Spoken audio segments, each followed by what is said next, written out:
Hi అండి. అందరికీ నమస్తే. పిఎస్ఎస్ఎం గ్లోబల్ వారి ఆధ్వర్యంలో రీఇన్వెంట్ మీ స్వీయ పునరావిష్కరణ ఈ తెలుగులో జరుగుతున్న ఈ ప్రత్యేకమైన కార్యక్రమానికి అందరికీ స్వాగతం, సుస్వాగతం.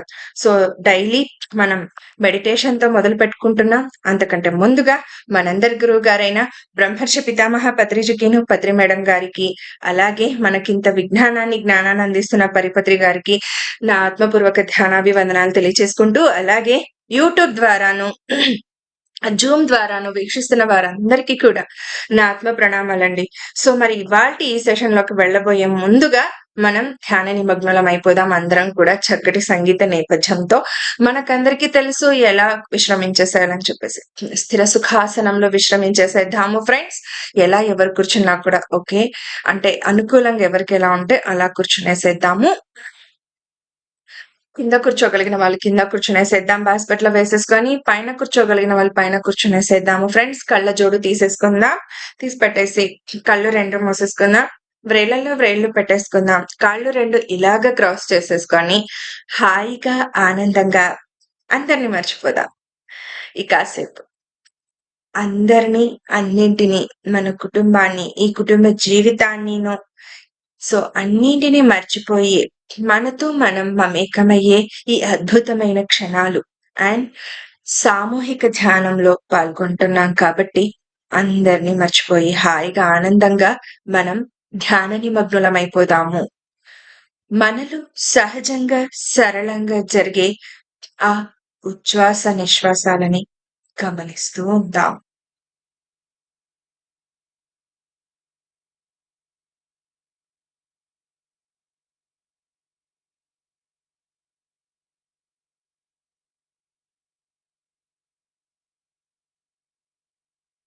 మధ్యలో ఎవరు కూడా చాట్ బాక్స్ లో మెసేజెస్ చేయడం కానీ అలా చేయకండి ఫ్రెండ్స్.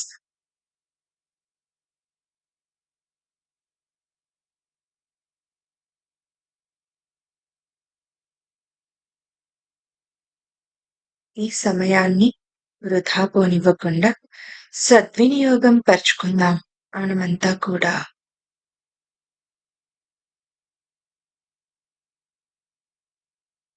మధ్యలో ఎవ్వరు కూడా కళ్ళు ఓపెన్ చేయకండి, లేచి చూడడం కానీ అలాంటివన్నీ చేయొద్దు ఫ్రెండ్స్.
విష్ణు, మ్యూజిక్ రావట్లేదు.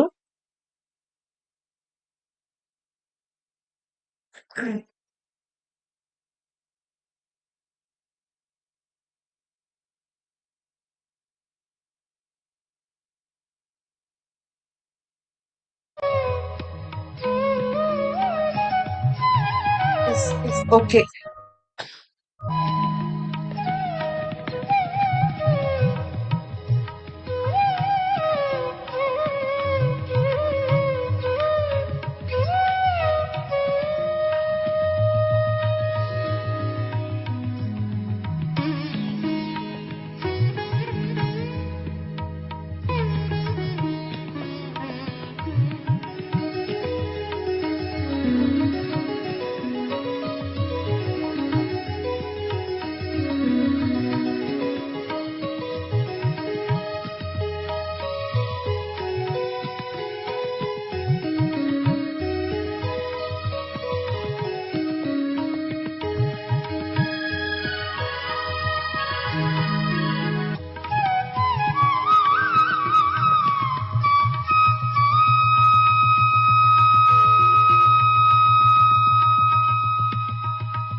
Last 5 minutes, friends.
Last 2 minutes. ఆఖరి 2 నిమిషాలు.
గిరి ఒక్క నిమిషం.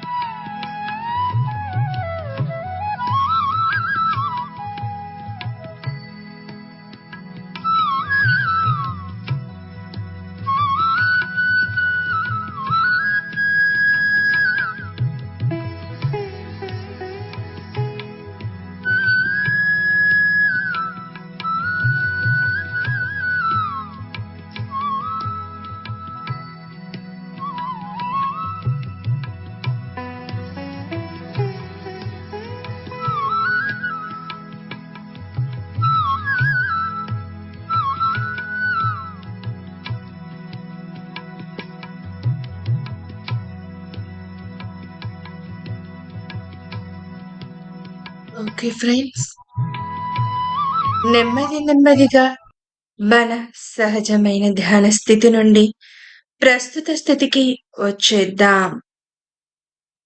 నెమ్మదిగా మన 2 అరచేతులు విడదీసి 2 కళ్ళపైన పెట్టుకుందాం. ఒక 5 సెకండ్స్. 5, 4, 3, 2, 1, 0. నెమ్మదిగా అరచేతులు చూస్తూ కళ్ళు ఓపెన్ చేసుకుందామండి. Yes. Thank you so much. ఇంత అద్భుతమైన ఈ ధ్యానాన్ని, ఇంత గొప్పదైన ఈ ధ్యానాన్ని అందించిన గురువు గారైన బ్రహ్మర్షి పితామహ పత్రిజీకిను, పత్రి మేడం గారికి ఒక్కసారి బిగ్ క్లాప్స్ ఫ్రెండ్స్. అలాగే మనకు కూడా thank you. Yes. Friends, actually అక్క ఇవాళ కూడా రాలేదండి. ఎస్. ఎందుకంటే చాలా బిజీగా ఉన్నారు. ఎంఎంఎస్ వాటి మీటింగ్‌లో వాటన్నింటిలో కూడా. సో, అందుకని రాలేదు. ఇవాళ మళ్ళీ నేనే తీసుకుంటున్నాను ఈ క్వెషన్ ఆన్సర్స్. నిన్న ఎవరైతే అడగలేదు, ఇవాళ ఎవరైనా ఇంకా కొత్తగా జాయిన్ అయిన వాళ్ళున్నా, నిన్న జాయిన్ అవ్వలేని వాళ్ళు ఇవాళ అయిన వాళ్ళు ఉన్నా, సో, వాళ్ళు అడగండి ఫ్రెండ్స్. దానికంటే ముందుగా మెడిటేషన్ ఈ 45 మినిట్స్ మనం చేసాము ఇవాళ. మరెలా అనిపిచ్చింది ఈ ధ్యానం? ఈ ధ్యానంలో కలిగిన మీ అనుభవాలు, అనుభూతులు ప్లీజ్ షేర్ చేసుకోండి ఫ్రెండ్స్.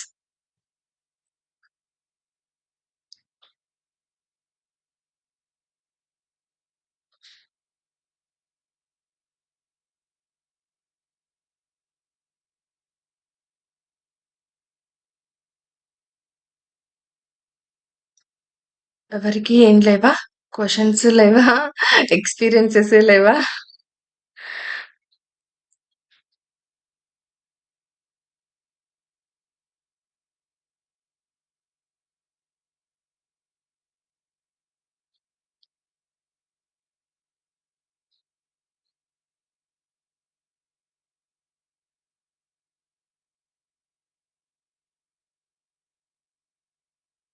యెస్.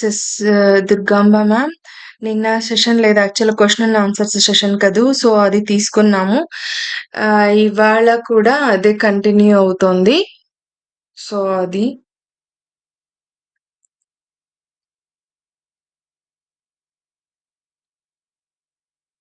యెస్టర్‌డే యాక్చువల్‌గా లింక్ వేరేది ఇచ్చాం మేము. సో, అందుకని కొంచెం కన్‌ఫ్యూజన్ అయ్యుండొచ్చు. సో, ఇవాళ మటుకు యాజ్ యూజువల్‌గా సేమ్ లింక్ అయిందండి. సారీ మానసి గారు, నేను చూడలేదు. హ్యాండ్ రైజ్ చేశారండి. మాట్లాడండి మేడం. మేడం, సంబంధ బాంధవ్యాల గురించి చెప్పండి మేడం. ఓకే. వీలుంటే వీడియో ఆన్ చేసుకుంటారా మేడం? అంటే దాంట్లో ఎరుక ఎట్లా అన్నట్లు చెప్పండి.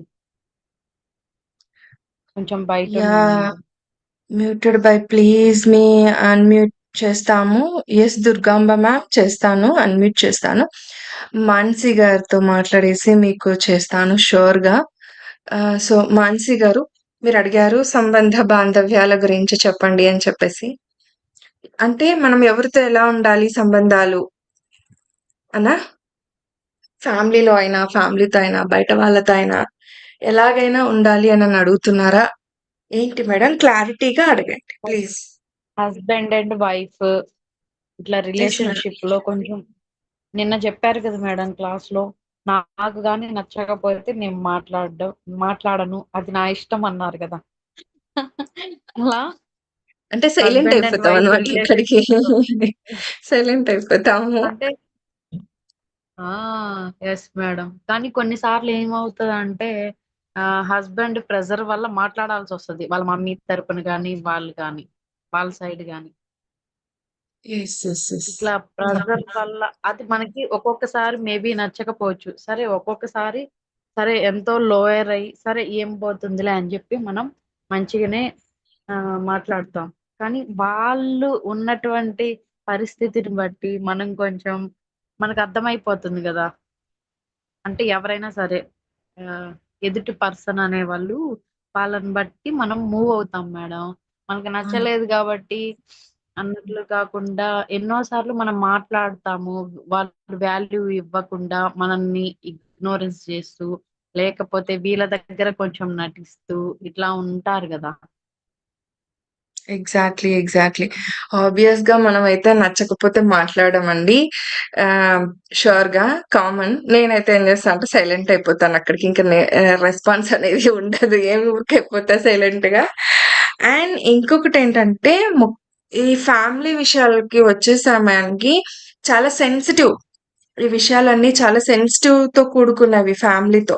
మనం బయట వేరే వాళ్ళతో ఎలాగైనా ఉండొచ్చేమో కూడా. కానీ ఫ్యామిలీస్ మట్టుకు వచ్చేటప్పటికి సెన్సిటివ్ విషయాలు ఇవన్నీ కూడా. కదూ! యెస్. మనం ఎలా దాని రిలేషన్‌ని మెయింటైన్ చేయాలి? ఫ్రెండ్స్ నేను పాటించిందైతే చెప్తాను. నా లైఫ్‌లో నాకు మ్యారేజ్ అయ్యి 20 ఇయర్స్ అవుతుంది. సో, ఈ ఇన్నేళ్లలో మా హస్బెండ్‌కి ఎప్పుడు కూడా నేను నోటికి నోరు ఇవ్వడం కానీ, అంటే ఆయనేమన్నా ఒకవేళ గట్టిగా ఒక మాట చెప్పినా అన్నా కూడా ఎప్పుడు నోటికి నోరు ఇవ్వలేదు. అంటే నేను చెప్పలేదు. ఎదురు చెప్పలేదన్నమాట. ఎప్పుడు కూడా చెప్పలేదు. ఎందుకంటే బిఫోర్ మెడిటేషన్ అంటే 10 ఇయర్స్ హ్మ్. మా మ్యారేజ్ అయిన 10 ఇయర్స్ వరకు నోటికి నోరు ఇవ్వలేదు. కానీ నా టర్న్ వచ్చినప్పుడు మటుకు అనేసేదాన్ని. అప్పుడు సైలెంట్ అయిపోయి నెక్స్ట్ నా టర్న్ వచ్చినప్పుడు నేను అప్పుడు చెప్పేదాన్ని. ఇలా అన్నావు కదా! అలా అన్నావు కదా! అని చెప్పేసి. కానీ ఇప్పుడేమవుతుందంటే అలా కూడా అనకుండా ఎక్స్‌ప్లెయిన్ చేసే సమయం వరకు వెయిట్ చేస్తున్నా. ఎక్స్‌ప్లెయిన్ చేసే సమయం వరకు వెయిట్ చేసి, అలా కాదు నువ్వు ఇలా చెప్పిండింటే, సో, నా మనసు నొచ్చుకోకపోయేది కదా! ఒక్కొక్కసారి మనం సైలెంట్‌గా ఉన్నా, మనం ఏమంటారు ఆన్సర్ ఇవ్వకపోయినా కూడా కోపమొస్తది వాళ్ళకి. ఆన్సర్ ఇవ్వకపోయినా కూడా కోపమొచ్చేస్తుంది. "నువ్వేమి ఇయ్యకవా? నేను చెప్తూనే ఉన్నా కూడా నువ్వేమి నాకు రిప్లై ఇవ్వకున్నావు." సో, ఎన్నెన్నో వచ్చేస్తాయి కదా! ఆ సిట్యుయేషన్‌ని ఫ్రెండ్స్ అక్కడ కూడా మనం అవేర్‌నెస్‌తో ఉండాలి. ఒకరు హ్మ్. పొగిడితే ఎట్లా ఈ ఈ మెడిటేషన్‌లో, ఈ ధ్యాన మార్గంలో, ఆధ్యాత్మిక మార్గంలో ఎలాగైతే క్షణ క్షణం అవేర్‌గా ఉండాలని మనం అనుకుంటామో, చెప్తూ వస్తామో, మనం ఆ సెకండ్‌లో కూడా అవేర్‌గా ఉండాలి. ఆ అవేర్‌నెస్‌ని మిస్ అవ్వొద్దు. డిస్టర్బెన్స్ అవ్వొద్దు. ఆ! ఇక్కడ అంటున్నది కూడా నేనే. నా హస్బెండ్ రూపంలో, నా అపోజిట్ పర్సన్‌లో అక్కడ అత్తగారనే కానివ్వండి, ఆడపడుచైనా అవ్వనివ్వండి, ఎవరైనా అవ్వనివ్వండి, నా హస్బెండ్ అన్నా అవ్వనివ్వండి, ఎవరైనా అవ్వనివ్వండి. నాకక్కడ నేనే తిడుతున్నా. నా హస్బెండ్ రూపంలో నన్ను నేనే తిట్టుకుంటున్నా అక్కడ. యెస్. ఆ హ్మ్. ఒక్క మాట అనుకుంటే అసలిక్కడ పట్టించుకోం. దీనికి ఎక్కించుకోం. ఈ తలకెక్కించుకోం. ఎప్పుడైతే మనం దీన్ని ఇక్కడి వరకు మనం తీసుకురామో ఆ మ్యాటర్‌ని పెద్దగా ఇక్కడ టచ్ అవ్వదు. వదిలిపెట్టేస్తాం. వదిలిపెట్టేస్తాం ఆ మ్యాటర్‌ని. మనసుకెప్పుడైతే తీసుకుంటామో నిన్ననుకున్నాం రియాక్ట్ అవుతాము. లోపల నుంచి రియాక్షన్స్ ఒస్తా ఉంటాయి మనకి. సో, ఆ రియాక్షన్స్ నేనందుకే అంటా ఎప్పుడు కూడా ఎమోషన్స్‌ని కానీ అంటే కోపాన్ని, ఆవేశాన్ని వాటన్నిటిని కూడా కంట్రోల్ చేయకూడదు. ఇట్లా సప్రెస్ చేసుకోకూడదు. కంపల్సరీగా వాటిని ఎక్స్‌ప్రెస్ చేసి తీరాల్సిందే. బట్ ఎరుకతో ఎక్స్‌ప్రెస్ చేస్తామిప్పుడు. ఒక అవగాహనతో ఎక్స్‌ప్రెస్ చేస్తాం. నిన్నన్నాను, నాకు కోపమొస్తది. నాకు ఈర్ష్య, నాకు ద్వేషం, నాకు అన్నీ ఉన్నాయి. లేవన్నానంటే నేను అబద్ధం చెప్తున్నాననే అర్థం. నేనొక ధ్యానిని కాదు. నాలో సహజత్వం లేదని అర్థం. నేను మళ్ళీ ఒకటి తొడుగు వేసుకున్నాను, మాస్క్ ఏసుకున్నాను అన్నట్టుగానే ఉంటది. అలా కాకుండా నా ఎమోషన్‌ని నేను బయటికి వ్యక్తం చేసినప్పుడే నాలో సహజత్వం ఉంది. నాలో సహజత్వంతో నేను బయట పడుతున్నానని అర్థం. ఆ సహజత్వాన్ని మనం ఎలా ఎక్స్‌ప్రెస్ చేయాలనేది అవేర్‌నెస్. అంతే. ఆ సహజత్వాన్ని నేనెలా ఎక్స్‌ప్రెస్ చేయాలి? నాకు కోపమొస్తుంది ఫ్రెండ్స్. అవును. నా భర్త అంటే నాకు కోపం రాకుండా ఎందుకుంటుంది? అక్క కూడా అదే అన్నారు. నాకు కోపం రాలేదు. నా భర్త అన్నారు అంటే నాకు నిజంగా నాకొస్తుంది. నేను రావట్లేదు అన్నానంటే నేను అబద్ధం చెప్పినట్లు. బట్ ఆ కోపాన్ని నేనక్కడ ఎలా వ్యక్తం చేస్తున్నాను అవతల వ్యక్తికి? ఒక్క సెకండ్ అంటారు కదా పెద్దవాళ్ళు కూడా, "నువ్వు ఆవేశపడే ముందు ఒక్క సెకండ్ ఆలోచించి అడుగు వెయ్యి." ఒక సెకండ్ బ్యాక్ స్టెప్పేసి మళ్ళీ ఫ్రంట్ స్టెప్ ఎయి. పులి కానీ, సింహం గానీ ఎట్లా బ్యాక్ స్టెప్పేసి మళ్ళీ పంజా చాలా ఫోర్స్‌తో వస్తదంట. సో, ఒక్క సెకండ్ ఆ క్షణానికి ఆవేశపడకుండా ఆవేశపడినామంటే దీన్ని కోల్పోతాం. ఈ కాన్షియస్‌నెస్‌ని కోల్పోతాం ఆ సెకండ్. ఏదంటే అది మాట్లాడేస్తాం మనకు తెలియకుండానే. కాబట్టి ఎరుకుతో ఉండాలనుకున్నప్పుడు ఆ కోపం పైన మనకి సాధనలో ఈ సజ్జన సాంగత్యంలో ఆహ్, ఇలాంటి బుక్స్ చదివేటప్పుడు కానీ మనకు ఆ కంట్రోలింగ్ ఆ టైప్ ఆఫ్ కంట్రోలింగ్ కెపాసిటీ వస్తుంది మనకు. నేనిక్కడ కోపాన్ని వ్యక్తం చేయాలా? వద్దా? అక్కడ రీజనబుల్ గానే తిడుతున్నారా? లేదా? నేనెలాంటి ఆన్సర్ ఇవ్వాలి? అపోజిట్ పర్సన్‌కి నేనెలాంటి ఆన్సర్ ఇవ్వగలగాలి?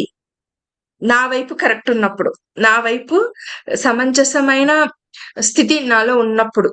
నేను కరెక్ట్ వేలో ఉన్నప్పుడు నా నుంచి అలాగే వస్తాయి. ఆ సమయంలో మనం అట్లా అన్నింటిని కూడా మెయింటైన్ చేసుకుంటూ వచ్చినప్పుడు సంబంధ బాంధవ్యాలైతే చెడిపోవు. ఎందుకంటే ఇలా మన ఇందాకన్నట్టు చాలా సెన్సిటివ్ మ్యాటర్ ఇది ఫ్యామిలీ విషయాలు. వాటిని మనం పోగొట్టుకోవాలనుకోం కదా! ఈ రిలేషన్స్‌ని ఎప్పుడు కూడా మనం బ్రేక్ చేయాలనుకోం. ఇందాక అనుకున్నట్లు బయట వాళ్ళనైతే నేను నెగ్లెక్ట్ చేయొచ్చేమో, ఆ రిలేషన్స్‌నైతే నేను బ్రేక్ చేసుకోవచ్చేమో, ఆహ్, అది సెకండరీ కానీ, ఫ్యామిలీ అనేటప్పటికి సెన్సిటివ్ మ్యాటర్స్ కాబట్టి రిలేషన్స్‌ని మనం దూరం చేసుకోలేం. కానీ అక్కడ ఒక్కటే చెప్తాను ఎవ్వరికైనా కానీ, తెలివిగా బిహేవ్ చేద్దాం. దట్ టు అవేర్‌నెస్‌తో బిహేవ్ చేసుకుంటూ, జ్ఞానంతో ముందుకెళ్దాం. సో, ఇలాంటి సజ్జన సాంగత్యాలు, ఇలాంటి విషయాలు కూడా పనికొస్తాయి ఫ్రెండ్స్. నేను సో, అది ఇంకా చాలా చెప్పడానికి ఎట్లా అంటే సందర్భాలను బట్టి మన బిహేవియర్ మారుతూ పోతుంటుంది అవేర్‌గా, అవగాహనతో. ఈ జ్ఞానం మనకి అక్కడ ఉపయోగపడుతుంది. దట్ టూ మనం నిన్న అనుకున్నట్లుగా ఇంప్లిమెంటేషన్‌లోకి రావాలి అంటే ఆచరణలోకి రావాలి అని ఎప్పుడైతే చెప్తున్నానో, మనం నేర్చుకున్న జ్ఞానం అదెప్పుడు తెలుస్తుంది నేను ఆచరిస్తున్నాను, నా డే టు డే లైఫ్‌లో నేను ఆచరిస్తున్నాననేది నాకెప్పుడు తెలుస్తుందంటే, నాకు ఎదురైన సందర్భాన్ని బట్టి. నాకు సందర్భం ఎదురైనప్పుడు నా ఆచరణ విద్య ఎంత వరకు ఉపయోగపడుతుందనేది మనకప్పుడు తెలిసొస్తుంది. సో, అలాగ madam. Okay. I thank you. Think అర్థమైంది అనుకుంటున్నాను. తెలిసింది చెప్పాను యెస్. ఫ్రెండ్స్. యెస్. తెలివిగా వెళ్దాం. ఏదైతే కూడా గొడవలైతే పడొద్దు. రిలేషన్స్‌ని మనం బ్రేక్ చేసుకునే విషయాలైతే కాదిది. సో, సామరస్యంగానే వెళ్ళడానికే ప్రయత్నిద్దాం. దట్ టూ ఇంకొకటి ఇదంతా కూడా మనకు తెలుసు లైఫ్ డిజైనే అని చెప్పేసి. మా అత్తగారి రూపంలో ఉండి చేస్తున్నది ఇదే. ఒక్కసారి మనసుకు ఇది యాక్సెప్ట్ చేశాము అంటే అక్కడికి కామ్ అయిపోయి నెక్స్ట్ మనం ఎలా ఒక్కొక్కసారి ఏమవుతుందంటే, మన సైలెన్స్ కూడా వాళ్ళకి సమాధానం అయిపోతుంది. మనం సైలెంట్‌గా మన పని మనం చేసుకుంటూ వెళ్తున్నప్పుడు కూడా, అవతల వ్యక్తిలో మనసును కరిగింపచేసే విషయాలు కూడా ఉంటాయి. నేను సైలెంట్ అయిపోయానంటే, ఈ పిల్ల ఏమనకపోయినా అంటే ఇంత అన్నా కూడా తను సైలెంట్‌గా ఎళ్ళిపోతుందని, అలా వాళ్ళ మనసు కరిగిపోయే సందర్భాలు కూడా ఉన్నాయి. అలాంటి వ్యక్తులు కూడా ఉండింటారు. సో, అలాంటప్పుడు మనం ఇంక ఇవన్నీ కూడా ఉపయోగించాల్సిందే చూద్దాం. Okay. Thank you. Thank you. ఏది జరిగినా యెస్. అంతా మన మంచికే అనుకుంటే ఇంకేది ఉండదు. ష్యూర్‌గా మేడం. ఏం జరిగినా నిజంగా మన మంచికే. మంచి యాక్చువల్‌గా అయితే మంచి లేదు, చెడు లేదు. బట్ డ్యుయాలిటీ కూడా ఉంటుంది. అది ఉంటుంది, ఇది ఉంటుంది. అవేర్‌నెస్‌తో ఉండటమే అంతే. ఇంకేం లేదు. Okay. Yes. Thank you. Durgamba ma'am hand raise sorry unmute చేశాను. మాట్లాడండి. ఓకే అమ్మా. ఇదే ఇప్పుడు సంబంధ బాంధవ్యాలు అన్నారు కదా! Yes madam. సంబంధ బాంధవ్యాల గురించి కదా మనం మాట్లాడుతున్నాము. అంతను అవును మేడం. ఇప్పుడు మనము మనకు కావాల్సిన వ్యక్తులతో, రక్త సంబంధికులతో ఒక రకంగా ఉంటాము. బయట వ్యక్తులతో ఒక రకంగా ఉంటాము. ఒకవేళ అఫీషియల్ గా ఉన్నామనుకో అక్కడ ఒక ఉంటాం. పత్రిజీ గారు కూడా చాలా సార్లు అన్నారు, ఎప్పుడు ఎక్కడ నోరు తెరవాలో అక్కడ నోరు తెరవాల. కొన్ని ఎస్ కొన్ని సందర్భాల్లో సంబంధాలు కూడా చెప్పే విధానంలో చెప్పాల. అక్కడ మనము మౌనం కూడా ఒక్కొక్కసారి దానివల్ల మన స్థితి దెబ్బతింటది, ఫ్యామిలీ కూడా దెబ్బతింటది ఒక్కొక్కసారి. అందుకని సంబంధ బాంధవ్యాలు ఉన్నప్పుడు ఇంట్లో ప్రతిరోజు ఒక వారే. పొద్దున్న లేవగానే పిల్లలతో కానీ ఇంట్లో కానీ వచ్చిన చుట్టాలతో కానీ వీటితో వాటిల్లో గజిబిజిగా గందరగోళంగా మా చిన్న చెప్పేవాళ్ళు ఫస్ట్ వరల్డ్ వార్ మార్నింగ్ జరుగుతుందంట ప్రతి ఎస్ ఫ్యామిలీలో. ఎందుకంటే పోవటము, పనులు చేయటము, విసుగు, అన్ని సమయానికి అందేయటము, వైఫ్ అండ్ హస్బెండ్ ఎంప్లాయీగా ఉన్నప్పుడు మా చుట్టాలు వచ్చినప్పుడు ఎన్ని ఉంటాయి. వచ్చినప్పుడు మనం ఆవేశపడతాం, వాళ్ళు ఆవేశపడతారు. ఆ టైంలో ఇవన్నీ జరుగుతాయి. కానీ ఈ ధ్యానానికి రాకముందు మనం ఎరుకలో లేకుండా అజ్ఞానంలో ఉండి నేను చెప్పిందే కరెక్ట్ అనేవి ఒక ఈగోలో ఉండిపోయాం. కానీ ఇప్పుడు ఏంటంటే మనం ఇలాంటివన్నీ డివైన్ ప్లాన్ వేసుకొనే మనం వచ్చాం. ఈ సందర్భంలో ఉంటే మనము ఆ ఫేస్ చేసినప్పుడు ఎలా మనం వాటిని ఎదుర్కోవాలా, కామ్గా ఉండాలా, సమాధానం చెప్పాలా, చెప్పాల్సిన ప్లేస్ లో చెప్పాలా, చెప్పకూడని ప్లేస్ లో నోరు తెరవకుండా ఉంటేనే మనం బాగుంటాం, వాళ్ళు ఫ్యామిలీ కూడా బాగుంటుంది. జాబ్స్ లో కూడా ఇప్పుడు ఒక సర్వెంట్ ని పెట్టుకుంటాం మనము, అది రోజు ఎగ్గొట్టి పనులు చేయకపోతే అరవకుండా ఉండలేం కదా. అప్పుడు అప్పుడు అప్పుడు వాళ్ళని అడగచ్చు, కోపడచ్చు, ఖచ్చితంగా ఆవేశం కూడా వస్తుంది వాళ్ళు ఆ వస్తుంది. టైంలో. వాళ్ళకి అంటే అవును. ఆ సందర్భం వేరు. ఒక్కొక్క సిచ్యువేషన్ లో ఈ డివైన్ ప్లాన్ లో మన ఇద్దరికి ఆ కనెక్షన్ ఇది జరగాల. ఈ ఇన్సిడెంట్ జరిగితేనే మనం ఎలా ఉంటాము అని చెప్పి. ఇప్పుడు మనం ట్రాఫిక్ లో వెళ్తుంటాము, బాగా హెవీ ట్రాఫిక్ ఉంటుంది. ఈ దరిద్రం ఈ ట్రాఫిక్ లో ఇటు వచ్చాము మన పని కానీ అని అనుకునే బదులు ఆహా దీన్ని కూడా నేను ఎంజాయ్ చేస్తాను, ఇంత దీంట్లో కూడా అంటే మాత్రం ఇది నా ఎక్స్పీరియన్సే. అసలు మన బాడీ మనం పోతాం, ట్రాఫిక్ ఉంటుంది, కరెక్ట్ టైంకి ఇక్కడ రీచ్ అవుతాం. అవును. అదే మనము ఈ ఇట్లా ఫ్రస్ట్రేషన్ గా ఉన్నప్పుడు 10 నిమిషాలు చేరాల్సింది హాఫ్ అన్ అవర్ 1 అవర్ కూడా పడుతుంది ఒకసారి. నేను ఈ ఎక్స్పీరియన్స్ ఇవన్నీ చెప్పినప్పుడు వింటూ, అంటే నేను సరోజ మేడం వాళ్ళ దాంట్లో ఉంటాను గ్రూప్ లో. Yes madam. ఎస్ నాకు అన్ని బాగా ఇదిగా ఉంటుంది అనమాట. ఈ యా సిచ్యువేషన్ లో ఇలా అనుకున్నప్పుడు విత్ ఇన్ 10 మినిట్స్ వెళ్ళిపోతా. అక్కడేమో అంత ట్రాఫిక్ ఉంటుంది, అందరూ అంటారు ఇంత ట్రాఫిక్ లో ఎలా వచ్చావని చెప్పి. మీరు చాలా సార్లు ఈ ఎక్స్పీరియన్స్ షేర్ చేశారు కూడా. ఎస్ చాలా యా ఇదిగా ఉన్నమాట. ఎస్ అందుకని మనము ఎప్పుడైతే మీరు అన్నారే ఇంప్లిమెంటేషన్ ప్రతి దాంట్లో చేసుకుంటూ పోతుంటే మాత్రము అది క్రమంగా మనలో ఉండే ఆవేశాన్ని లోపల ఇన్నర్ కూడా క్లీనింగ్ అవుతావమ్మా. అది మాత్రం అవుతుంది. నాకు ఎక్స్పీరియన్స్ అవుతుంది కూడా. మన ఇంట్లో కూర్చొని ఎగ్జాక్ట్లీ అన్ని కూడా జరిగిపోతాయి ట్రాఫిక్ లేకుండా కూడా ఎగ్జాక్ట్లీ అనమాట. చెప్పాలంటే నిజం. మొన్న కూడా ఆ రోజు ఒక ఆవిడ చెప్పారు చూడమ్మా, నేను ఇన్ని గంటలకు లేస్తాను అట్లా అని చెప్పి ఆ టాపిక్. అప్పుడు నాకు కొంచెం చెప్పాలనిపించింది, మళ్ళీ ఏం ఫీల్ అవుతారు అని చెప్పి చెప్పలే రియల్ గా చెప్పాలంటే. లేదు లేదు మా అది పెద్దవారు మీరు చెప్పాలి, తెలుసుకోవాలి కూడా. ఎందుకంటే ఆ, మరి నేను 12 గంటలకే లేస్తానంటే నువ్వు ధ్యానానికి ముందు ఎట్లన్నా చేయొచ్చు. పత్రిజ గారు ఏం చెప్పాడు, పగులు చేయాల్సిన పని పగులు చేయాలా, రాత్రి చేయాల్సిన పని రాత్రి చేయాలా. ఒకవేళ వర్క్ ఉండి ఒక టైం లేట్ అనుకో అది వేరు. ఇప్పుడు మనం ఫంక్షన్కి వెళ్తాము, ఈ వీటికి ధ్యానాలకు వస్తాము. మామూలుగా ఇంట్లో ఉంటే 8 గంటల పడుకునే వాళ్ళం, తినేవాళ్ళము. ఆ రోజు ఇంటికి వచ్చి 10 గంటలకు తింటాం. అట్లా వేరు సందర్భాలు. కానీ నేను ప్రతిరోజు ఇన్ని గంటలకే పడుకుంటే ఇన్ని గంటలకే లేస్తా, నన్ను ఎవరు డిస్టర్బ్ చేయరు అనుకున్నా కదా. అది మనం వేసుకున్నాం అంతే, మన మైండ్ అది ఎవరు ఫిక్స్ చెప్పలేదు చేసుకున్నాం కదా. అలాగంతే. మనం అదే ఫిక్స్ చేసాం, పక్కన ఎవరు ఎస్ చెప్పలే. ఒకవేళ మామూలుగా ఇంట్లో ఉండి అలాంటి వాళ్ళు అత్తలో మామూలు ఇంట్లో చుట్టాలు ఏం మంచి 12 గంటలకు లేస్తున్నామంటే సర్వమని కోపం వస్తుంది. ఇప్పుడు మనం ధ్యానంలో కాబట్టి ఎవరు ఏం చెప్పినా పత్రిజ గారన్నా పరిమళ గారన్నా మీరన్నా కూడా అందరు నవ్వుతూ వింటాం. అవునా? అదే ఇంట్లో వాళ్ళంటే ఒప్పుకోం కదా మనం. అది అది ఖచ్చితంగా. మనము తెలుసుకొని ఏది అవసరమో ఇప్పుడు ఇంత దీంట్లో ఉండి కొంత నేర్చుకోవాలనుకుంటాను. ఎస్ అది థ్యాంక్ యూ అమ్మా. డన్. నాకు ఎప్పుడు థ్యాంక్ యూ అమ్మా. నీట్లో ఉంటుందమ్మా.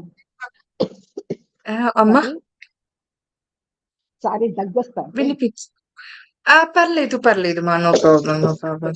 Thank you so much. Durgamba ma'am thank you. Manasi గారు వినిపించిందండి వాయిస్ మేడం గారిది. మరి ఎందుకో మీకు వినిపించలేదనుకుంటా. వినిపించింది. యెస్. ఇంకా ఫ్రెండ్స్ ఎవరైనా మాట్లాడతారా? ఇంకా ఎవరైనా ఏదైనా అడుగుతారా?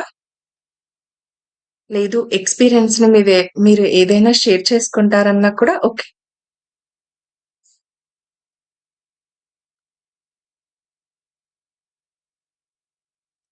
మోహన అమ్మ ఉన్నారు ఇక్కడ. అమ్మ మీరేనా? P84V మోహన అని ఉన్నారు.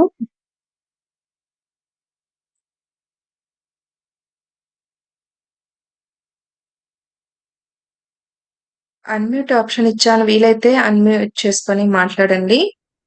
యెస్. ఆ, హలో. హిందూ అమ్మా మీరేనా? నమస్తే మా. నమస్తే. మేము మొన్న ఫోన్ చేస్తుంటే యెస్ మీరు అమ్మా. వెంకట్తో మాట్లాడుతూ ఉన్నావు. అవునవునమ్మా. వీడియో ఆన్ చేసుకుంటారా వీలుంటే? వీడియో లేదు. పర్లేదు మాట్లాడండి మా. ఆ, చిన్న అనుభవం. నిన్న టిఎంసి చెప్పండి. ఆహా! పోయినాను హెల్త్ చెకప్ కు. ఓకే. పోతే వర్షం అంటే వర్షం. ఓహ్! నాకు ఈ మధ్య కాల్ ఫ్రాక్చర్ అయింది, రాడ్ పెట్టారు. ఆహా! సరే చూపిద్దాం ఒకసారి అని సిఎంసికి వెళ్ళినాను. నేను మా వారు బండిలో ఓకే. వెళ్దామంటే సరే అని బండిలో కూర్చొని వెళ్ళినప్పుడు వర్షం వచ్చింది. ఏంద్రబ్బా ఇంత వర్షం వర్షం స్టార్ట్ అయింది. ఓకే. నిజంగా మనం ధ్యాని అయితే మన పత్రిజీ సార్ పైన ఉంటే ఈ వర్షం నేను హాస్పిటల్ పోయే వరకు ఆగిపోయి మళ్ళగా అంటే రావాలి అని అనుకున్నా. కరెక్ట్ గా అట్లే ఆగిపోయింది. మళ్ళీ నేను హాస్పిటల్ ఎంటర్ అయినాను. తర్వాత పడింది. నాకెంత ఆనందం వేసిందంటే అదే హ్మ్. మనం ధ్యానుల దగ్గర ఇద్దరు మాస్టర్లు ఉంటారు అన్నది నిజమైంది. అదే విధంగా హెల్త్ చెకప్ లో కూడా అనుకున్నా బీపీ షుగర్ ఏం ఉండకూడదు, బాగా అన్ని హ్మ్. నార్మల్ గా కావాలా, మనం రోజు ధ్యానం చేస్తా ఉన్నాం కదా అని. అట్లాగే వచ్చింది. ఎంత సంతోషం వేసిందంటే ఇక్కడ మా క్లాస్ లో కూడా చెప్పా, మనం ధ్యానం చేస్తే మనకి ఎన్నో లాభాలు ఉన్నాయి. శ్వాస మీద ధ్యాస పెడితే మనకి ఎవరు అవసరమే లేదు, మనకు ప్రపంచమంతా అది ఒక్కటే, మనం ఏదన్నా సాధించుకోవచ్చు అని చెప్పాను. హిందూ చాలా చాలా ఆనందంగా ఉంది నిన్న పోయి వచ్చాక. ఓకే. ఎంత బాగా హెల్త్ బాగుంది అన్నారు. ఇప్పుడు కాలు కూడా సెటరేట్ అయిపోయింది. ఆ, హ్మ్. నిజంగా మిరాకుల్స్ చాలా నా లైఫ్ లో జరిగినాయి. ముందు సూపర్బ్ వచ్చి అమ్మా. పెరాలసిస్ లాగా వచ్చింది రైట్ హ్మ్. లెగ్ లో. ఇప్పుడు లెఫ్ట్ లెగ్ లో పడిపోయాను, రాడ్ పెట్టారు. అన్ని ఓహ్! బాగుంది. నిజంగా మనం ధ్యానులకి సమస్యలు కాదు అవన్నీ సమి మన ఏందో అంటారే మనము దాన్ని స్వీకరిస్తే కొద్దీ మనకు హ్యాపీగా అన్ని క్లియర్ అయిపోతా ఉన్నాయి. కాబట్టి ఖచ్చితంగా అమ్మా. లైఫ్ చాలా, అసలు ఈ పిల్లలతో స్కూల్లో ఒకసారి రా హిందూ చిత్తూరుకి, తప్పకుండా వస్తువంటే వస్తానమ్మా. మా స్కూలు పిల్లలు వాళ్ళంతా ష్యూర్. చూద్దు. ఆ, తప్పకుండా. తప్పకుండా. ఆ, వచ్చి చూసి ష్యూర్ వస్తూ అమ్మా. పిల్లలతో ఎంత ఆనందంగా ఉందంటే ఈ రిటైర్మెంట్ లైఫ్ చక్కగా ఉంది మాకిద్దరికి. నేను సార్ ఇద్దరమే ఉంటాము. పిల్లలు యెస్. ఇద్దరు వాళ్ళు సపరేట్ గా ఇక్కడే ఉన్నారు. అమెరికాలో అబ్బాయి ఉన్నాడు, పాప ఇక్కడ బ్యాంక్ లో జాబ్ చేస్తది. కాబట్టి మేమిద్దరమే ఇట్లా ధ్యానము, ఓహ్! ఇక్కడ ధ్యాన మందిరం చూసుకోవడము, స్కూల్ చూసుకోవడము, పిల్లలకి నేర్పించడం, ఇదే మాది. మా లైఫ్ సూపర్బ్. సెటిల్మెంట్ అది అన్నమాట. చాలా చాలా యాహ్! బాగుంది హిందూ. యెస్. నిజంగా వెంకట్ కూడా ఈ మధ్య వచ్చున్నారు ఇంటికాడికి. యెస్ అమ్మా. చూసాము. అమ్మా పోస్ట్ ఇంకా వేరే వాళ్ళది కూడా తీసుకుందామా? తీసుకుందాం. ఓకే. ఓకే అమ్మా. థ్యాంక్ యూ మా. ఫ్రెండ్స్ యెస్ మానసి గారు మా హస్బెండ్ కూడా చేస్తారు మెడిటేషన్. ఇంట్లో అందరూ కూడా చేస్తారనమాట. సో, అందరం కూడా ధ్యానులమే. అండ్ ఇప్పుడు ఇంకొకటేంటంటే, మా అత్తగారు, మామగారు ఇద్దరు కూడా బాడీ వెకేట్ చేసేసారు. మేమిద్దరమే ఉంటాము. సో, ఇంకొకటి నేను ఒక విషయం మీతో ఇంకా ఎవరైనా ఏదైనా అడుగుతారంటే అడగండి ఫ్రెండ్స్. లేదంటే గనక నేను మీతో షేర్ చేసుకోవాల్సింది నేను షేర్ చేసుకుంటాను. ఫస్ట్ మీరు మాట్లాడండి.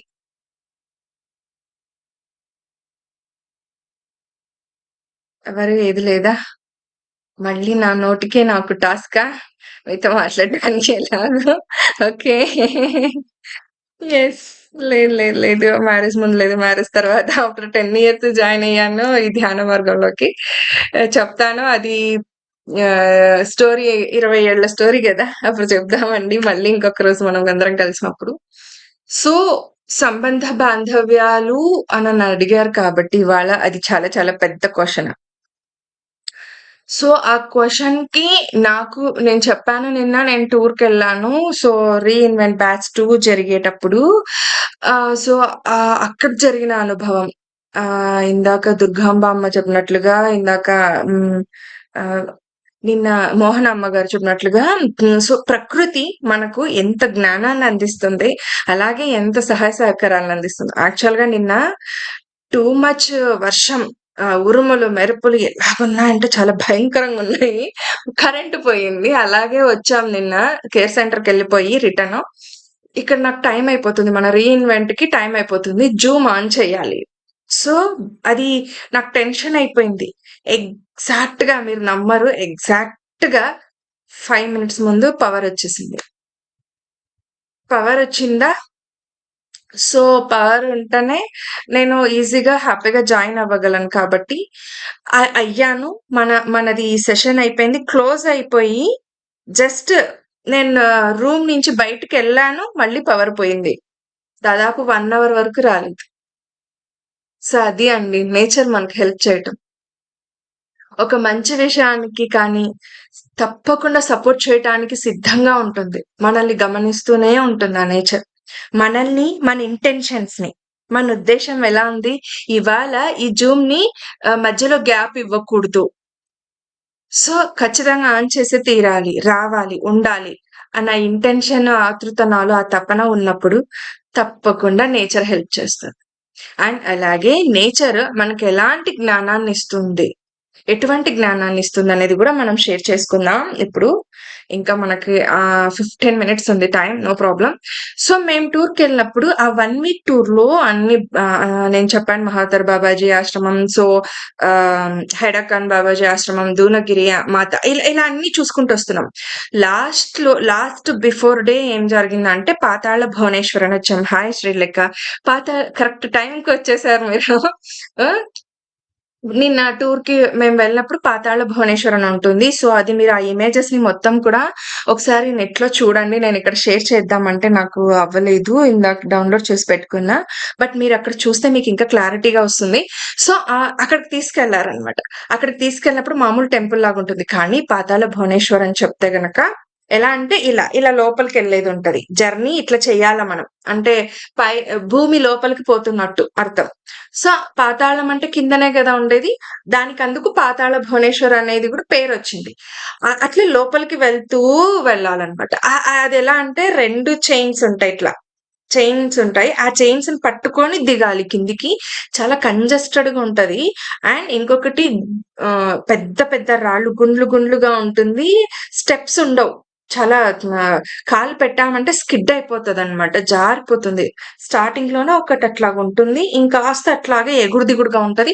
కొండ ఇలాగ దగ్గరగా ఉంటుంది. చైన్స్ పట్టుకొని మనం అటు ఇటుగా జారుతూ వెళ్ళాలి. నెమ్మదిగా స్టెప్పేసుకుంటూ వెళ్ళాలి. వెళ్తూ ఉంటే మటుకు కిందికి ఒక 10 మినిట్స్ లోపే ఆ జర్నీ జరుగుతది. మనకి గైడ్స్ ఉంటారు. మనల్ని గైడ్ చేయడానికి జాగ్రత్తగా ముందుకు తీసుకెళ్ళడానికి ఉంటారు. కానీ మన జాగ్రత్తలో మనం ఉండాలి. ఉంటాం కూడా. సో, అలా ముందుకు వెళ్తే లోపలంతా కూడా అందంగా ఉంటది ఆ పాతాళ భువనేశ్వర్. చాలా బావుంటుంది. చల్లగా, హాయిగా మంచి మట్టి వాసన వస్తూ లోపలంతా ఇంకా నీరు పడుతూ డ్రాప్‌గా నీళ్లు పడతా ఉంటదనమాట. సో, మనకక్కడ ఏం కనిపిస్తుందంటే వినాయకుడి వినాయకుడి మొండెం. తల లేకుండా మొండ భాగం కనిపిస్తుంది. ముందు పోగానే ఆదిశేషులు వారు కనిపిస్తారు. శేషనాగ్ కనిపిస్తుంది. అక్కడ ఈ ఈ 2 నాలుకలతో కూడుకొని ఉన్న ఈ అది ఉంటుంది. నోటి భాగం ఉంటుంది. ఈ కింద పైన అంగిలి అంటాం కదా! అక్కడ ఉంటుంది అది అంతా కూడా. సో, నెక్స్ట్ ఇంకా ముందుకు వెళ్తే గనక తక్షనాగ్ కనిపిస్తారు. సో, ఆ పాతాళ భువనేశ్వరిని ఒక మహారాజు వెతుక్కుంటూ చరిత్రలో భాగంగా ఒక రాజు వెతుక్కుంటూ వస్తారనమాట. ఆ రాజు వచ్చినప్పుడు అక్కడంతా కూడా చూస్తే పాములతో కూడుకొని ఉన్న దీవిలాగా ఉన్నందుకు ఒక యజ్ఞం చేసి ఆ యజ్ఞంలో అక్కడుండే సర్పాలన్నింటినీ అందులో కాల్చివేస్తారంట ఆయన. అప్పుడు అక్కడ శేషనాగ్, తక్షనాగ్ వెలిసి వాళ్ళిద్దరి కలయికతో మళ్ళీ ప్రస్తుతం ఏదైతే సర్పజాతి ఉందో అది ఉద్భవించిందంట ఆ సమయాన మళ్ళీ. సో, అది మనకు కనిపిస్తుంది, చూపిస్తారు. నెక్స్ట్ గణేశుడి మొండెం ఉంటుంది. ఆ మొండాన్ని అంటే ఏదైతే తల భాగాన్ని కట్ చేశాక మిగతా మొండె భాగాన్ని ఆ పాతాళ భువనేశ్వర్లో వచ్చి తీసుకొచ్చి దాచిపెట్టింటారనమాట. ఆ మొండాన్ని సంరక్షించుకోవాలి కదా! తల దొరికేంత వరకు. పైన బ్రహ్మ ఇది ఉంటుంది కమలం. అక్కడి నుంచి డ్రాప్ గా అమృతధార కురుస్తూ ఆ మొండాన్ని సంరక్షిస్తూ ఉంటారు. నెక్స్ట్ వెళ్ళగానే ఆ ఆపోజిట్ లోనే ఎగ్జాక్ట్ గా ఇది చాలా బాగా వినండి. ఆపోజిట్ లోనే కేదార్నాథుడు, అమర్నాథుడు, నెక్స్ట్ అక్కడ ఆ పాతాళ భువనేశ్వర్లో ఉండే శివుడు అందరూ కూడా అక్కడ ఉంటారు. చిన్న చిన్నగా వెలిసి ఉంటారు. అక్కడ దర్శనం అయిపోగానే ముందుకు వెళ్ళగానే పారిజాత వృక్షం వస్తుంది. కాస్త ముందుకు వెళ్ళగానే నెక్స్ట్ పారిజాత వృక్షం కాదు, కల్ప వృక్షం వస్తుంది. నెక్స్ట్ పైకి వెళ్ళగానే సప్త ఋషులు ధ్యానం చేసినట్లుగా పైన గుహలుగా ఉంటుంది. అండ్ మార్కండేయ మహర్షుల వారు కూడా అక్కడ 1000 ఏళ్ళు తపస్సు చేశారట. ఆ తపస్సు చేసిన ఆయన ఎలాగైతే కూర్చొని ఉన్నారో ఈ పోస్టర్ లో, ఆ పోస్టర్ అలాగే ఆ రాతికి ఉంటుంది మనం గమనిస్తే. సో, అలా ఉంటుంది. ఇంకాస్త ముందుకు వెళ్తే గనక ఒక శివలింగం వచ్చేస్తుంది మధ్య భాగంలో. అక్కడ ఆ పైనుంచి కామధేనువు వచ్చి అంటే ఇది తన పాలని అమృతధారగా చేస్తూ శివుడికి అట్లాగా అభిషేకం చేస్తున్నట్లుగా ఉంటుంది. ఎగ్జాక్ట్ గా శివుడి పైనే పడుతుంటుంది, ఆ శివలింగం పైనే పడుతుంటుంది. సో, ఇంకాస్త ముందుకు వెళ్తే గనక మనకి ఏదైతే క్షీరసాగర మథనంలో అమృత భాండాగారం వస్తుందో ఆ అమృతాన్ని వెంటనే రాగానే పంచిపెట్టారు కదా దేవతలకి, రాక్షసులకి. సో, కొద్ది రోజులు అక్కడ సంరక్షించబడుతుందంట. ఆ పాతాళ భువనేశ్వర్లో ఒక అమృత భాండాగారాన్ని అక్కడ తెచ్చిపెట్టి ఒక హంసని రక్షకుడుగా ఉంచింటారు. కానీ ఆ హంస కూడా అలాంటి కోరిక, మళ్ళీ దాన్ని చూసి కోరికలు ఏమన్నా కలుగుతాయేమో చూడకూడదని చెప్పేసి శ్రీ మహావిష్ణువు మాట చెప్పిన ఆజ్ఞ ప్రకారంగా ఆ హంస ఇట్లా వెనక్కి తిప్పి పెట్టేసుకొని ఉంటుంది తన తలని. సో, అలాగా నెక్స్ట్ ఇంకా ముందుకు వెళ్తుంటే శివుడి జటాజూటం అనేది ఇలా వేలాడపడి ఉంటుంది. అందులో నుంచి తెల్లగా ఐస్ మంచు గడ్డలతో కూడుకొని ఉన్నట్లుగా ఉంటూ నీరు చల్లగా డ్రాప్ పడుతూ ఉంటుంది. ఆ నీటిని అన్నిటిని తాగుతుంటారు. ఆ కిందనే ఒక కుండ అనేది ఉంటుంది. అక్కడి నుంచి ఇంకొకటి పాండవులు అక్కడ కూర్చొని తపస్సు చేసిన స్థలం అంట. ఇది పాతాళ భువనేశ్వర్ ఉత్తరాఖండ్ సార్. సో, అక్కడ అండ్ ఇంకా లోపలికి వెళ్తే మనకి ఏం జరుగుతుందంటే ఆ పాతాళ భువనేశ్వర్లో ఉన్న అసలైన గర్భాలయం శివుడిది వస్తుంది. అసలైన గర్భాలయం అక్కడ వస్తుందన్నమాట.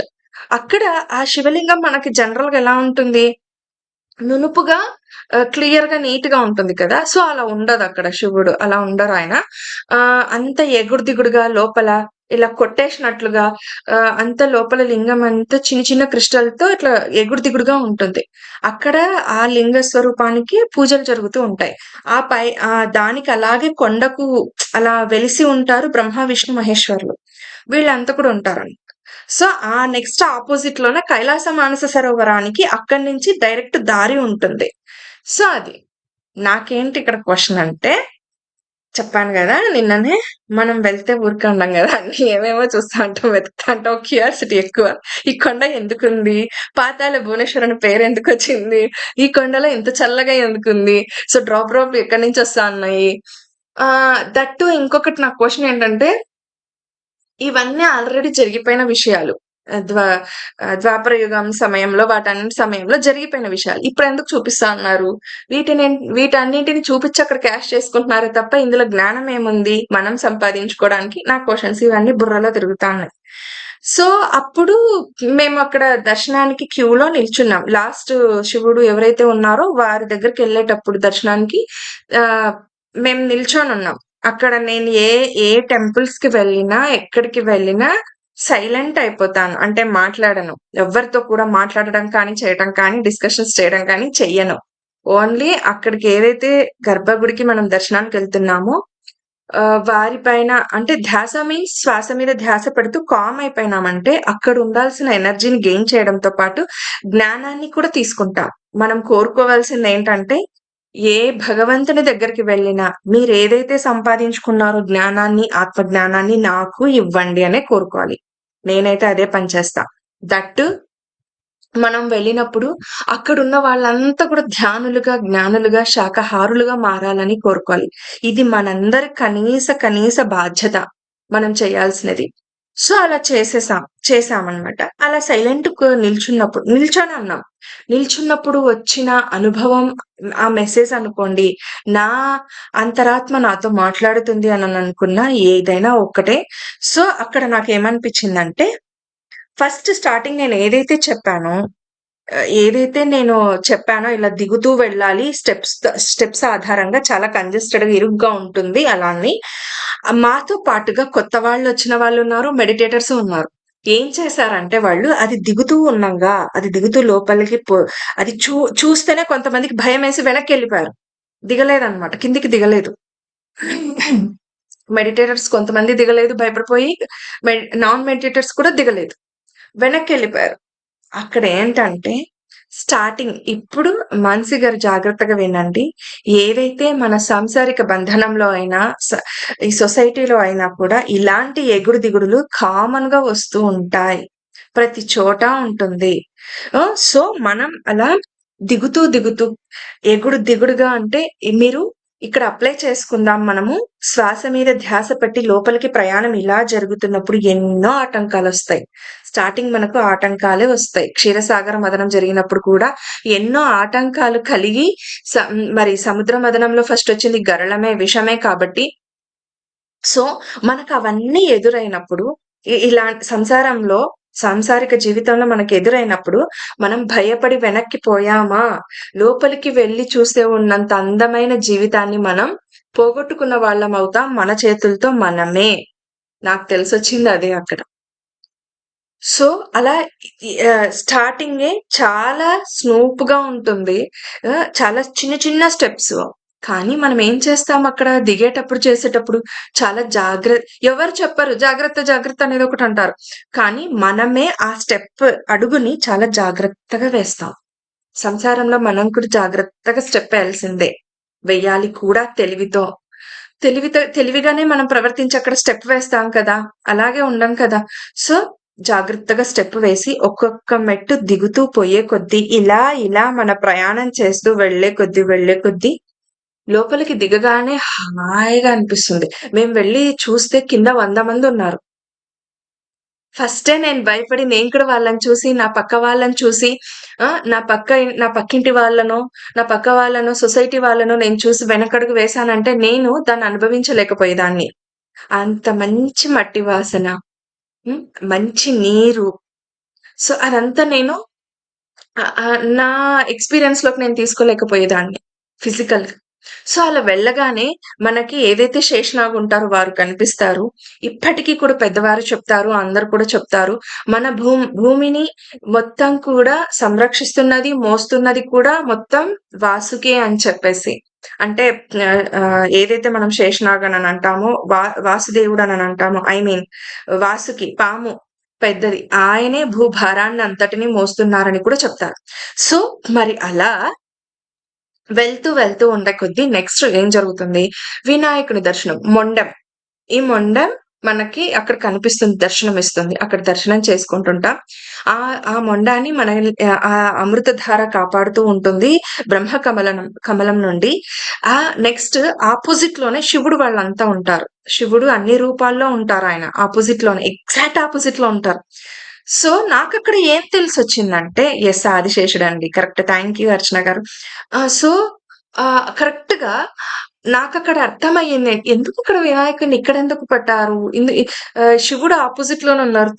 కన్న తండ్రి కదా! వెంటనే ఆయన తలుచుకుంటే క్షణాల్లో తల వచ్చి కూర్చుంటది. తల వచ్చి ఆయన ఎక్కడైనా కానీ తీసుకొచ్చి పెట్టేస్తారు. కానీ ఆయన ఎందుకు చూసుకుంటూ ఊరికే ఉన్నారు? చెప్పొచ్చు కదా వాళ్ళకి. ఎందుకు అన్ని రోజులు వాళ్ళు సంరక్షించాల్సిన అవసరం ఏముంది? సో ఇవన్నీ క్వెషన్స్ నాకొచ్చినప్పుడు అక్కడ ఏమర్థమైందంటే, మొండెం మనకి ఏదైనా సరే జ్ఞానం ఈ ఏనుగు తల జ్ఞానానికి ప్రతీక అన్నమాట.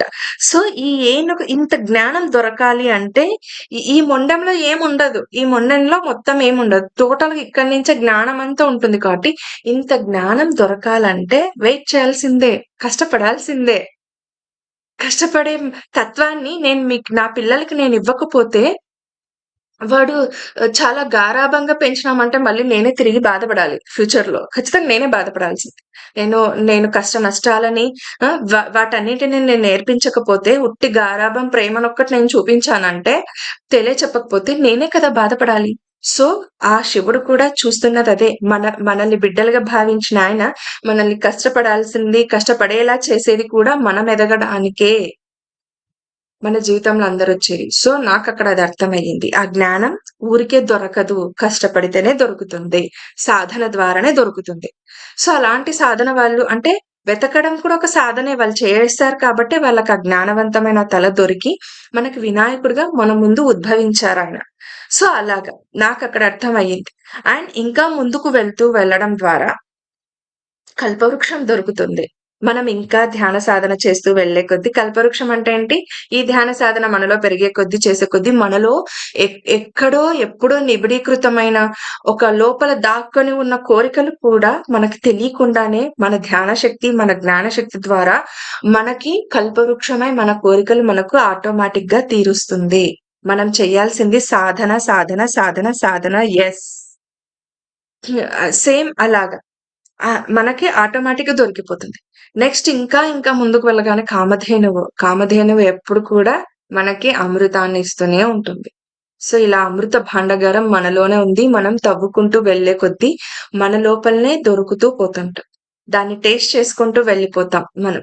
సో, ఇంకా ముందుకు వెళ్ళే కొద్దీ అమృత భాండాగారం దొరుకుతుందన్నాను కదా! సేమ్ అలాగే నెక్స్ట్ ఇంకా వెళ్ళే కొద్దీ అక్కడ నేను చెప్పాను కదా! లాస్ట్‌కి మనకు ఏమవుతుందంటే మెయిన్ పాతాళ భువనేశ్వర్ లింగ స్వరూపులై ఎక్కడైతే ఉన్నారో శివుడు అక్కడ ఆయన యాక్చువల్‌గా అయితే గనక ఆ లింగాన్ని మొఘల్ చక్రవర్తులు వాళ్ళ సామ్రాజ్యంలో ఉన్నప్పుడు అంత హిందూ సాంప్రదాయంలో ఏవైతే టెంపుల్స్ ఉన్నాయో కొట్టేసుకుంటూ వచ్చారు కదా! అలా పాతాళ భువనేశ్వర్‌కొచ్చి కూడా ఆ లింగాన్ని ఇలా కట్ చేసేసారు. కట్ చేసినప్పుడు అక్కడి నుంచి ఒక వెలుగొస్తుంది. యాక్చువల్‌గా ఆ లింగం కట్ చేసినా కూడా మళ్ళీ ఉద్భవిస్తుంది. ఆ మళ్ళీ ఉద్భవించిన లింగాన్ని ఇప్పుడు మనం చూసేదన్నమాట. అక్కడంతా ఇట్లా గుండ్లుగా ఉంటుంది. క్రిస్టల్స్‌గా. సో, అక్కడి నుంచి 600, 700 ఫీట్ అంటే ఆ మీటర్స్ అంటే మీటర్స్ వరకు కాంతి వెదజల్లుతూ వాళ్ళని దూరంగా పంపించేస్తుంది. ఇంకా వాళ్ళ ఆ పాతాళ భువనేశ్వర్ జోలికి రాలేదన్నమాట. కానీ ఆ కాంతి అలాగే కంటిన్యూ అవుతున్నప్పుడు అటువైపుగా పాదయాత్ర చేస్తూ వచ్చిన జగద్గురు ఆది శంకరాచార్యులు వారు ఎవరైతే ఉన్నారో వారు ఆ కాంతిని ఇంత కాంతి అయితే సామాన్యులకైనా ఈ దర్శనం దొరకాలనుకున్నప్పుడు ఇంత కాంతితో వాళ్ళు వచ్చి దర్శనం చేసుకోలేరు కాబట్టి ఆయన అక్కడ పూజలు అవన్నీ చేసి ఆ కాంతి వేగాన్ని తగ్గిచ్చారట. తగ్గిచ్చేసేసి ఇప్పుడు ప్రస్తుతం ఉన్న ఆ శివలింగ రూపాన్ని ధరింపచేశారు. సో, అలాగా ఇప్పుడు మనమంతా కూడా వెళ్లి దర్శనం చేసుకోవచ్చు. హ్యాపీగా అలా ఉంటుంది. ఆ పైన కొండనే తొలిచి ఉంది కదా! అలాగే కొండ కిందనే ఇలా ఉంటుంది. సో, మీరు మనం బ్రహ్మ, విష్ణు, మహేశ్వరుని దర్శనం చేసుకోవచ్చు. ఏంటంటే బ్రహ్మకు గుడి ఉండదు అని కదా! మనకు పురాణాల్లో అంతా కూడా మనం తెలుసుకున్నాం. సో, దాని ప్రకారంగా అక్కడ బ్రహ్మకి నీరు పడదు. పక్కనే ఉన్నా కూడా అంటే పక్కనే ముగ్గురు ఉన్నా కూడా పడదు. ఎగ్జాక్ట్‌గా మహేశ్వరులు, శివుడు, విష్ణువుల పైన ఒక్కటే ధార పడుతూ ఉంటుంది. గమనిస్తే కనుక. సో ఇవన్నీ అలా ఉంటుంది. నెక్స్ట్ ఆ శివుడి ఆపోజిట్ లోనే ఏమవుతుందంటే కైలాస మానస సరోవర యాత్ర చేస్తారాయన ఆది శంకరాచార్యుల వారు. ఒక్క సెకండ్ శ్రీలేఖ. సో అక్కడ నాకేమనిపించిందంటే శివలింగాన్ని వాళ్ళు ఎప్పుడైతే కట్ చేస్తే ఆ వెలుగు వచ్చిందో అంటే నాకర్థమైంది ఏంటంటే అక్కడ ఎంత కట్ చేసినా మనలో జ్ఞానాన్ని సారీ పెద్దవాళ్ళు అంటుంటారు కదా, మనం సంపదల్ని వాటన్నింటిని మనం సంపాదించుకున్నా పోతాయేమో, ఎవరైనా దొంగిలించుకొని పోవచ్చేమో, కానీ మనలోని జ్ఞానాన్ని ఎవ్వరు దొంగిలించలేరంట, ఎవరు ఎత్తుకుపోలేరంట. సో అలాగా మనలో జ్ఞానాన్ని ఎవరొచ్చి ఎంత కట్ చేయాలని చూసినా, ఎవరొచ్చి మనల్ని పక్కదారులు పట్టించాలని చూసినా మనలో జ్ఞానం ఎప్పుడు ప్రకాశవంతంగా వెలుగుతూనే ఉంటుంది. మనల్ని ఎవరు పక్కదారి పట్టించలేరు. మనలో జ్ఞానం, సరి అయిన జ్ఞానం, ఆత్మ జ్ఞానం ఉన్నప్పుడు అది వెలుగుతూనే ఉంటుంది. ఇలా పైకి ఉద్భవిస్తూనే ఉంటుంది. మనం కూడా చూడండి, ధ్యానులు కాని వారికి అదే వెలుగు కనిపిస్తుంది. అప్పుడే మన ప్రవర్తనలోనే అది వాళ్ళకి ఎదుటి వ్యక్తికి కనిపిస్తుంది. నా నా నేను చేసే పనేంటంటే ఎవరికి ఫస్ట్‌లో చెప్పేదాన్ని ధ్యానం చేయమని, ప్రచారం చేయమని ఎక్కువగా పిలిచి ఇంటికి పిలిచి రండి ఇంట్లో జరుగుతుందని చెప్పేదాన్ని. కానీ రాను నాకర్థమైందేంటంటే చెప్పగూడదు. చేతల్లో చేసి చూపిచ్చాలి. మాటల్లో కొంత పోతుంది, ప్రభావం ఉంటుంది.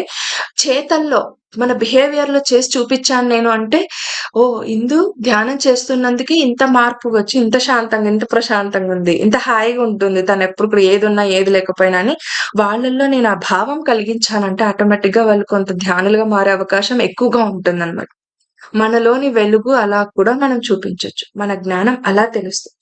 సో అది అయ్యాక నాకు ఆపోజిట్‌లో ఉన్న మానస సరోవరం దారుంది కదా! అది సూపరుంటుంది. ఎప్పుడెప్పుడు ఎళ్దామా అనిపిస్తుంటుందనమాట. భలే ఉంటది మెట్లు అదంతా ఎక్కిపోవడానికి. వెళ్ళొచ్చా అని అడిగితే, లేదు ఇక్కడి దాకానే ఎండ్ చేసేసారు. ఇంక వెళ్ళకూడదమ్మా అని చెప్పా.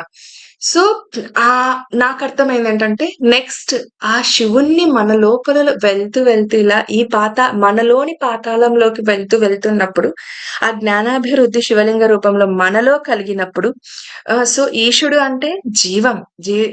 ఈశాన్ అని మనం పిలిచేది ఏంటంటే జీవం. మనలోని జీవాన్నే ఈశ్వరుడు అని అర్థం.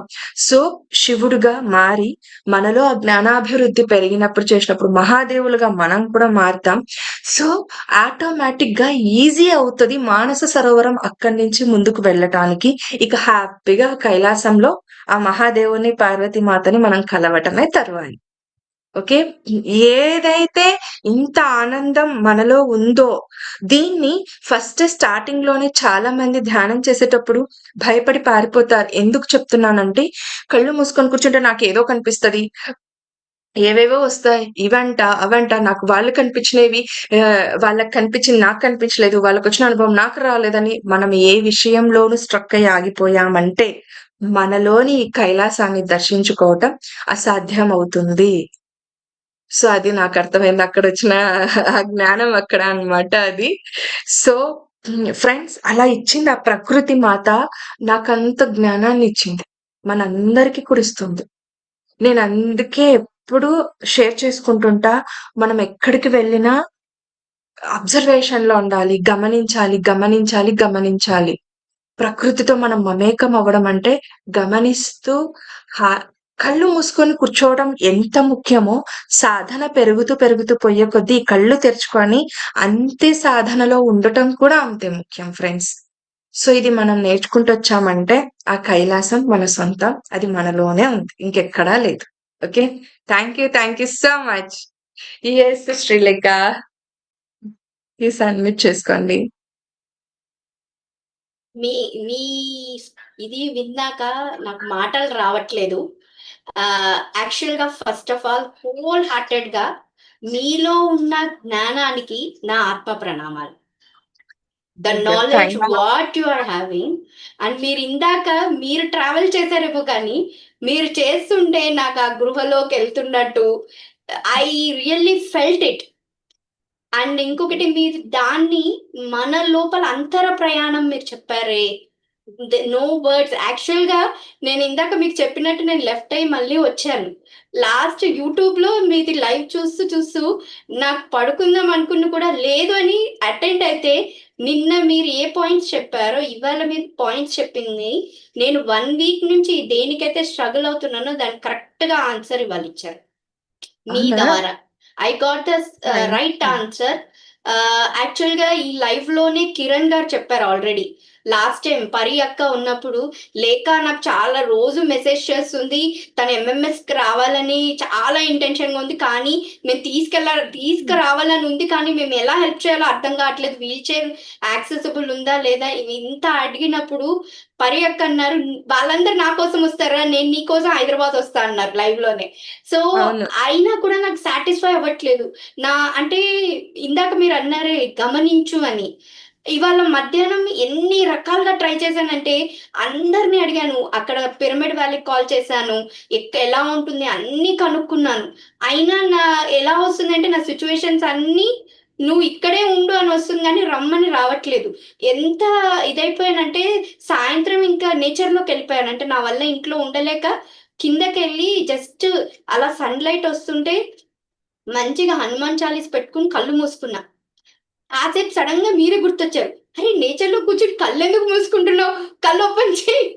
చూడు" అని. నాకు నిజంగా చెప్పాలంటే మీ వర్డే గుర్తొచ్చింది. అబ్జర్వ్ చేయంగానే అలా చూస్తూ ఉంటే నాకనిపిచ్చింది. ఇప్పుడు మీరన్నారే, ఎక్కడో లేదు నిన్న ఒక వర్డ్ అన్నారు. ఎక్కడో లేదు మనం ఏమంటే హిమాలయాస్‌కెళ్తాము, అక్కడికెళ్తాము, కేవ్స్‌కెళ్తాము అక్కడ అని.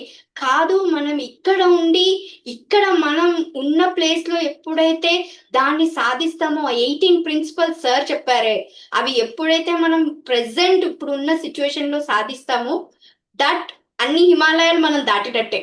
దాటినట్టే. అక్కడికెళ్ళినట్టు అది నాకు ఆబ్వియస్.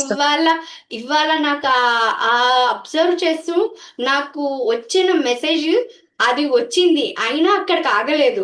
ఇప్పుడు మీరు చెప్తుంటే మొటిక్కాయలేసి చెప్పినట్టు అనిపించింది. ఓహ్ చిన్నపిల్లలకి, మై గాడ్! "ఏయ్! నేను ఇన్ని చెప్పినా నువ్వు వినవా?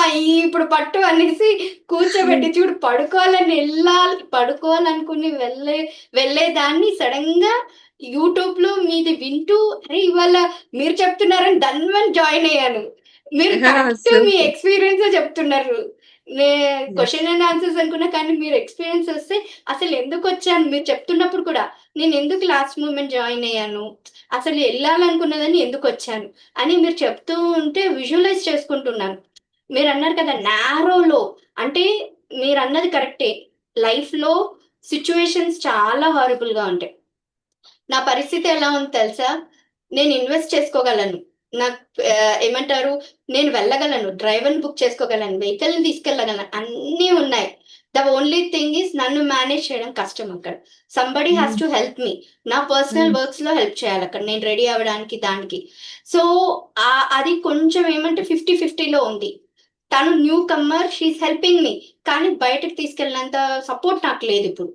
సో, ఒక మూమెంట్ ఎంత ఏడుపొచ్చిందంటే, అరే! అన్నీ ఉన్నా నేనెందుకెళ్ళలేకపోతున్నా.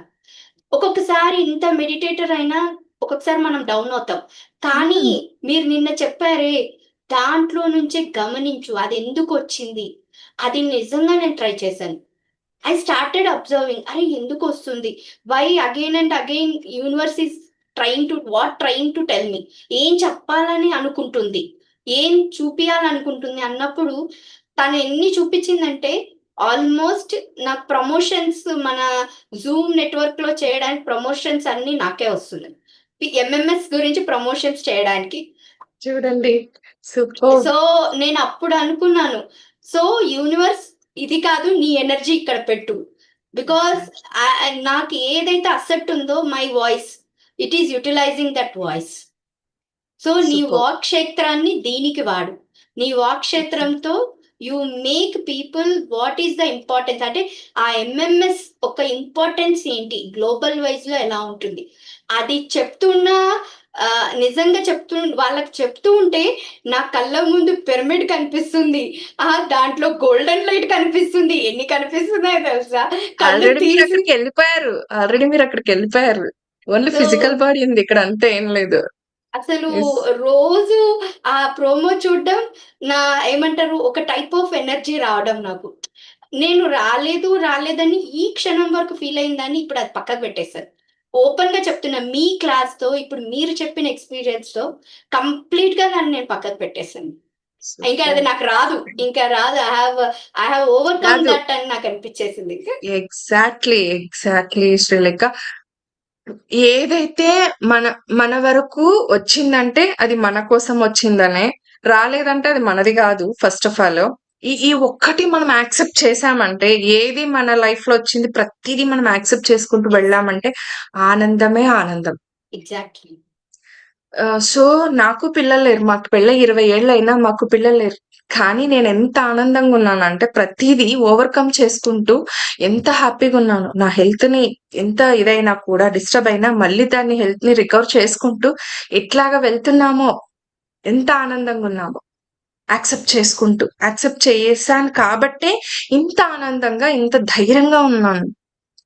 సో ఇంకా హ్యాపీ కదా లైఫ్ ని హ్యాపీగా లీడ్ చేయడమే నా నెక్స్ట్ పని అన్నమాట. అట్లా అంతే. Thank you so much. A big hug from my side. Thank you so నా మచ్. సైడ్ లవ్ నుంచి, యూ టూ. నా సైడ్ నుంచి, నిఖిలా సైడ్ నుంచి, అందరి సైడ్ నుంచి మీకు ఒక పెద్ద big hug. Yes, thank you so much. Thank you so much గారు. Thank you. థ్యాంక్ యూ మా. యా, ఇక్కడ కొన్ని కామెంట్స్ పెట్టారు. మేము ఇప్పుడే ఎక్స్పీరియన్స్ చేసినట్టు ఉంది అక్క మీరు చెప్తుంటే. థ్యాంక్ యూ సరస్వతి గారు. Yeah, same experienced I have faced in Ramakrishna Tirtham at Tirumala. It's really nice natural experience. Yes, thank you Durgamba అమ్మ. వండర్ఫుల్ సజ్జన సాంగత్యం మేడం. రాధిక గారు చెప్తున్నారు, really like minded people raise our frequency ma'am. Thank you అండి. ఎస్, నిజంగానే actual గా అయితే నాకు అనిపించింది ఇంత జ్ఞానం ఉందా మనలో అని. అక్కడికి వెళ్ళి చూసాక ఇంత జ్ఞానం ఇచ్చారా? ఎవరు ఇచ్చింది? ధ్యానం ద్వారా వచ్చింది. ఈ ధ్యానాన్ని ఇలా చెయ్యి అని చెప్పింది ఎవరు? పత్రిజీ చెప్పారు. లేదంటే గుడ్డిగా ఉండేవాళ్ళం, గుడి బ్రతికే వాళ్ళం. నిజంగానే ఒక గుడి బ్రతికాను నేనైతే. ఎందుకంటే కర్నూలులో ఫస్ట్ పిరమిడ్ కర్నూలులోనే స్టార్ట్ అయింది. కర్నూలులోనే స్టార్ట్ అయింది. ఫస్ట్ స్టెప్ కూడా పత్రిసారథి తొలి అడుగుల ఆధ్యాత్మికత వైపు, ధ్యానం వైపు అడుగులు పడింది కూడా కర్నూలులోనే. కానీ తెలియదు. 2016 వరకు నాకు తెలీదు ఒక పిరమిడ్ ఉందని, ఇంత జ్ఞానం ఉందని, ధ్యాన ప్రచారం చేయడానికి ఒక గురువే ఉన్నారన్న విషయం తెలీదు. సో ఎంత గుడ్డి బ్రతుకుతా ఉన్నామో చూడండి మనం. ఇంత జ్ఞానాన్ని ఇచ్చారు ఆయన. మరి నేనేం చేయాలి? నాకుండే బాధలకి దానికి నేను ఏడుస్తూ కూర్చోవాలా? ఇంత జ్ఞానం ఇచ్చిన ఆయనకి నేనేమివ్వగలనని నేను ఆలోచించుకున్నప్పుడు, లేదు, నేనేమివ్వగలనంటే నేను పోయి పూలో పండ్లో గురు పౌర్ణిమకు వెళ్ళి ఇస్తా ఉంటాం, వెళ్ళి టీచర్స్ కి వాళ్ళకి. అది కాదు నేను ఇవ్వాల్సింది. అది కాదు నేను చేయాల్సింది. ఏమి ఇవ్వాలి అంటే, నేను కూడా ఓవర్కమ్ అయి, పికప్ అయి, జ్ఞానాన్ని సంపాదించుకొని 10 మందికి నేను పంచిన నాడు, నేను 10 మందికి వెళ్ళి షేర్ చేసుకొని ఒక్కరైనా నా వల్ల వాళ్ళలో కలిగిన మార్పు, అది కదా నా జీవిత ధన్యం. అది కదా నేను నా గురువుకి నేనిచ్చే గురుదక్షిణ. సో అది. Yes, thank you so much. So ఇది ఇవాళ ఈ రీఇన్వెంట్ కార్యక్రమంలో మనం చేసుకున్న నిజంగానే చాలా సజ్జన సాంగత్యం జరిగింది. నాకు ఈ రీఇన్వెంట్ లో ఇలా పంచుకునే అవకాశం రావటం నిజంగానే చాలా అదృష్టం. Thank you so much. మీ అందరితో ఇలా పంచుకోవటం. మళ్ళీ రేపు కలుద్దాం. Thank you. విష్ణు.